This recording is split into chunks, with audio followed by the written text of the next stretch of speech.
jërëjëf Faty ñu am mbégte dalal fii Amadou Sène Niang moom nag xam-xamam dafa màcc ci wàllu décentralisation nekk porte-parole lu mairie bu Rufisque seen ginnaaw bi na débat bi nag mooy report élection locale yi gis na réeroo bi ci am entre les acteurs même si dialogue bi la ko taxoon a jug mooy ñu waxtaan ba déggoo seen biir mais déggoo amul ba tey jii sax dans quelques minutes xëy na ministre de l'intérieur dina teew fële ci assemblée nationale défendre projet de loi jëm ci report élection yi nguur gi jàpp février 2020 yow déjà ce point de vue yow nga xamante ne 2022 waaw 2022. jërëjëf Chérif d'abord damay fàttali ni Sénégal 1984 ba tey defuñu élection locale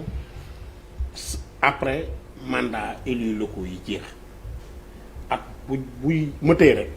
état waxuma régime Wade Diouf Macky laa yemale état du Sénégal mësul organiser élection bu juróomi at yi mëtee 84 dañu waroon pare 89 ñu lay ne problème crise mauritanienne yóbbu ko 90 toute l'opposition avait boycotté 90 mu waroon jeex 95 ñu ne dañuy def réforme régionalisation ñu yóbbu ko 96 beneen lay 96 mu waroon jeex 2001 président Wade ñëw ne man cette décentralisation c'est pas la mienne moi je vous propose la provincialisation yéen a ngi koy fàttali ñu dàq ko ba 2002 jërëjëf 2002 baal ma dafa mel ni doyen Tandakha am na yeneen activités yu lay xaar loolu la ñu Mame Birame xamal kon ñu lay jaajëfal bu baax libéré la parce que xam nañ ne jot amul daata ñu àggale suñu waxtaan. mais jërëjëf merci beaucoup ñu koy sant ñu koy sant bu baax chroniqueur la ba léegi gisoo ko sa Kenkeliba tey moom dañ la nangu ci waa Kenkeliba waaw maa ngay dem préparer ji journalu midi ak journalu 13h Inch'Allah. exactement jégal ñu Amadou Sène Niang comme li urgence la woon comme ça ñu évacuer mën a soobu ci waxtaan bi ayoon waaw kon ñuy ziyaare doyen aussi donc nga gis ni saay su mëtee rek dinañ am benn lay bu ñu teg donc 2001 yéen a ngi fàttaliku dañ ne woon provincialisation loolu nekk loo xamante ni président Wade moo ko tegoon mu waroon jeex kon bi ñu ko defee 2002 mu waroon jeex 2007 2007 ñu def élection présidentielle 2007 def législative 2007 ñaari élection ci at bi ñu ne ñetti élection du mën ne nañ ko dàq ba 2008 ñëw faf mbënd mi ñëw ñu ne non xaalisu élection locale yi dañ koy dugal ci plan jaxaay nañu yóbbu élection yi 2014 mars mu jeex ñu ne président Macky Sall di doog a ñëw daan ne man dama war a def réforme nañ ma ko tuusul rek ndax boobu voté nañ acte 3 au moins foofu moom respecté na fa 5 ans yi 2009 2014 mais def ñaan na 3 mois bañ ko mayee 3 mois mu organiser ko 2014 mu waroon jeex 2019 2020 ñu ne dañ koy pousse 2020 ñëw ñu ne mbas mi au plus tard le 31 mars 2021 dinañ ko organiser tey jii ñu ngi lay si ay révision ay audit ay yu kenn xamul donc pour yóbbu ko 2022 en définitive élection locale te li ma wax nii yëpp terewul saa yi su élection présidentielle jotee ñu def ko saa yi su élection législative jotee ñu def ko donc en définitive état du Sénégal dama jàpp ni moo farluwul ci mbiru local et je crois que ça c'est à déplorer maintenant lay bii ñuy lay nii lay la bu bees rek mais bii li ci yéeme mooy budget bi voté nañ ko ci budget bi atum ren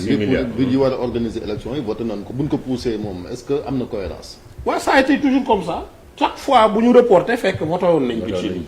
donc loolu je crois que luy am la maintenant man li may am jàngat parce que man membre commission dialogue politique laa woon dama see génn volontairement ñu ngi may dégg man dama jàpp ni commission boobu dañ ko war a tas. pourquoi parce que pour la première fois commission bu mel noonu liggéey xamoo la commission ci histoire politique Sénégal yàgg na yàggul ndax 92 la Kéba Mbaye dajale acteurs politiques yi ñu def un code consensuel président Diouf daan ne du ma si dindi benn virgule. ñu voté ko après mu nekk tradition ñu am ay acquis démocratique yu majeur yoo xamante ni onel si la ñëwee si la ñu mbañ gàcce ñëwee si la ay isoloir yeeg yi si lañ ñëwee. léegi ba 2000 yi même chose ñu instauré ko man ak ñoom Ndiaga Sylla ñoo créé pôle des non-alignés. Pourquoi? dañu ne woon dañu gis une bipolarisation du paysage politique bu ñu daan dem ci waxtaan nu ñuy améliorer le système électoral sénégalais. bu opposition bi génnee rek. le dialogue est rompu. ñun ñu ne woon non on n'est pas avec l'État. On n'est pas avec la majorité, on n'est pas avec le pouvoir. Il faut une troisième voie, ñu mettre ko am. Maintenant, cette structure-là dafa jaxasoo. L'opposition dafa am position bu doy waar. bu muy dee moom lu nguur gi teg baaxul. Nguur gi aussi day def jeu de dupe. Société civile bi mel ni mooy porte-parole opposition bi noonu na li ñuy mel ni ñooy porte-parole pouvoir bi ce qui fait que man j'ai été coordonnateur da ngay gis si noonu na li ñuy koo xamante ni opposant la bu wér nga gis fa si biir ku nekk si pouvoir bi bu wér mais nekk noonu na li ñuy ce qui fait que cette commission là dafa nekk le cadre de conception et de mise en œuvre de toutes les forfaitures qui sont à l'origine de ces reports là parce que pour la première fois au Sénégal ñu am ñetti report c'est élection locale donc ce qu'il faut mooy ñu jéem a fexe daal ba lii ñu sumb nii ndax j'apprends que les évaluateurs ñu ngi fi experts internationaux. tey jii war nañoo rencontrer justement quelques mooy nga wax ay non alignés fii ci hôtel Ngor Diarama yaa ngi koy wax sànq ci incohérence ak li nga xamante ne nemmee nga ne forfaiture nga ko tuddee mais nguur gi aussi parce que buñ déggawut président de la république moo daa arbitré. te comme ni nga wax ne Abdou Diouf moom neen du ci changer virgule fii nag li ñu gis mooy Macky Sall saa yu arbitré day naan wat taxaas jëmale ci booram. waaw loolu lu ñu ñaawlu woon la autant man quand j'ai coordonné le pôle des non-alignés xam nga histoire bi mooy bu ñu ñetti façon poñ la. poñ yi ñu d'accord classe politique bi d'accord boobu président du si teg baat da koy jël yóbbu au niveau de l'assemblée ñu voté ko. bi nga xamante ni d'accorduñ si. yooyu kenn du ko yóbbu assemblée duñ si légiférer. même bu fekkee arrangé wul nguur gi fi ne même bu fekkee arrangé wul ëpp dañ koy tege nee. am yoo xamante ne nag vu leur sensibilité ñu ne yii c'est soumis à l'arbitrage du chef de l'État au regard des informations yi ñu am te ñeneen ñi amuñu ko ñetti décision yooyu la li ñu gis moom bi mu toogee ba tey président Macky yi nga xam ne d'accord nañ si mën na da koy modifier na ko dans le passé yi nga xamante ni c'est soumis à son arbitrage li ñu seetlu mooy position majorité bi layee jël kii ko yi nga xamante ni dañ ne amul na désaccord la plupart du temps dañu gis ni da siy jël tax légiférer ce qui fait que confiance bi waroon am parce que le Sénégal et la classe politique sénégalaise se particularise par cette existence de cadre de dialogue boo xamante ni amul ci syndicats yi amul ci beneen niveau au niveau national donc mais dañ ko yàq ndax président na mu doxale la man wax naa ko bërki démb yàggul président Abdou Diouf jaar na fi président Senghor président Wade jaar na fi dama bëgg président Macky Sall si wàllu démocratie en matière électorale mu faxe ba teg lu rëy moi j'étais dans l'audience bi nga xamante ni président Wade accordé loon na ko CPC le cadre permanent de concertation de l'opposition y avait Niass mu may dégg y avait Tanor Dansokho Madior Diouf etc. On était 8 quand on est venu on a réclamé Urbi et Orbi partout que nous voulions la CENI on avait l'ONEL on avait l'ONEL bi ñuy coûter kër Dansokho di dem palais on a dit oui on réclame la CENI mais ce qu'on veut c'est l'ONEL renforcé bi toogee président Wade dafa ne je vous donne la Sénat dañu xoolante ne ko waaw Tanor ne ko waaw ce qui veut dire quoi ce qui veut dire que président Wade accepté woon na def un pas de géant. ministre de l'intérieur bi mu ko fi jëlee di indi Cheikh Gueye c'était ça. Abdou Diouf était dans cette même disposition si la créé ONEL si la ne moom nekkatul tax président du parti social day bàyyi Tanor nekk premier secrétaire si lañ jëloon général Cissé def ko mu nekk ministre de l'intérieur kii nekk ministre chargé des élections donc loolu lépp mais seen est-ce que techniquement jàpp nga ni tamit élection yi mën nañ ko organiser ci at mi étant donné que dafa am ay exigences yoo xamante ni surtout opposition bi ak société civile laajoon nañ ko mooy ñu évaluer li ñu naan processus bi évaluation bi tàmbaleegu te feek juróom-ñeenti weer wala fukk est-ce que mën na fee am li ma jàpp mooy moom laa def nii il y a 12 mois et demi la ñu soxla pour lépp mën 3 mois pour évaluation audit du processus évaluateur yi tey lay ñëw dinañ def 3 mois. mënul nekk 1 mois d'examen et validation des recommandations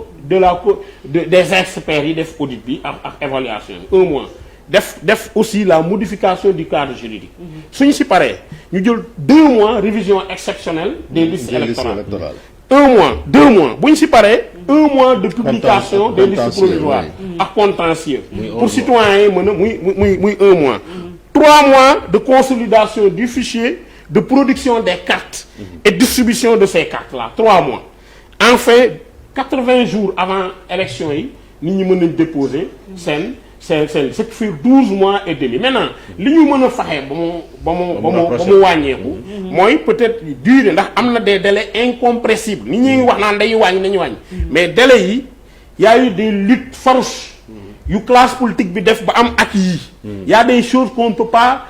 mënuñu ko compresser ndax le citoyen il faut ñu doon jox ko temps mu vérifier ndax turam mu ngi ci liste yi mu am ouverture période contentieuse maintenant fii li ñu mën a wàññi mooy évaluation bi te loolu benn mbir moo si am ndax ki nga jël muy évaluer da nga def TDR jox ko mu bàyyi ay engagement nga fay ko boo ko wàññee da nga ko fay xaalis bu ëpp la muy liggéey ce qu'il faut peut-être c'est faire recours aux experts électoraux nationaux bu dee évaluateurs yi fi nekk te ñu jógee bitim réew juróom lañ ñu tànn yeneen i juróom. est-ce que wóolu nañ leen xam nga gars yi ñooy. sàkk bitim réew ñu on va faire confiance yaa na fi société civile sax xam ñi ngi naan opposition la. oui mais y a des universitaires y a des experts électoraux yu ne ci réew mi. ku nekk xam nañ seen impartialité ak seen ñàkk prise de parti ci di far fenn donc ñooñu bu leen jëloon. lu ñu mënoon liggéey ci ñetti weer peut-être nañ ko liggéey ci ñaari weer. ban weer nga jàpp nee nga 12 mois bu amee buñ compressé. gis nga bu ñu février bi majorité bi proposé. février bi ñu proposé dama jàpp tax ni dañoo wàññi lu bari pour mën ko def. ndax normalement mars avril la woon. maintenant beneen bi man élu local la on nous pointe du doigt. dama bëgg ci naka lañ dafa mel ni dañ see kontaan oui certains élus sont très contents oui mais je rappelle que. déggoon benn maire na naa tekki sama ndomba tànk wala ma. oui mais boo tekkee sa ndomba tànk. du tax ñu organiser élection dañ lay remplacer. waaw voilà le problème beneen bi mooy amul benn élu bu am responsabilité organiser élection l'organisation des élections relève de la responsabilité de l'État. Donc État bi la ñu war a joxoñ baaraam mais pas les élus locaux. élus locaux yi pare nañ. pour dem élection joŋante ji waay ñii dañ leen di fal ñii dañ leen di folli loolu population yi ñoo koy décider. mais pour l'organisation des élections effectivement c'est l'État qui est responsable. beneen bi mu ñaar mu ngi koy wax est-ce que report yu bëri yëpp tey jii jotul ñu taxaw ci date butoir comme ni nga ko waxee date boo xam te ni mënuñu ko jéggi maanaam que président de la République soit mooy jël décret bi mu nekk février 2022 ou janvier 2022 nga xam te ni buñ ca yeggee par la force à la budde dinañ tenir élection locale yi ndax ñenn ñi njort nañ ni couplage lañ jëm ci boole locale ak législative yi te loolu tamit est-ce que faisabilité bi yomb na fii Sénégal. oui pourquoi pas man li ma gëm mooy Sénégal dañuy oo nit ñi ci élection tous les 18 mois. qui veut dire que on est en campagne électorale perpétuelle et permanente. du ñu liggéey on ne produit pas parce que élection yi dafa bëri. man li ma gëm kon mooy élection yëpp ñu boole leen def leen ci benn at. il faut que de façon globale qu'on réfléchisse sur notre système électoral tënk affaire yi ba nga xamante ni affaire bu matière électorale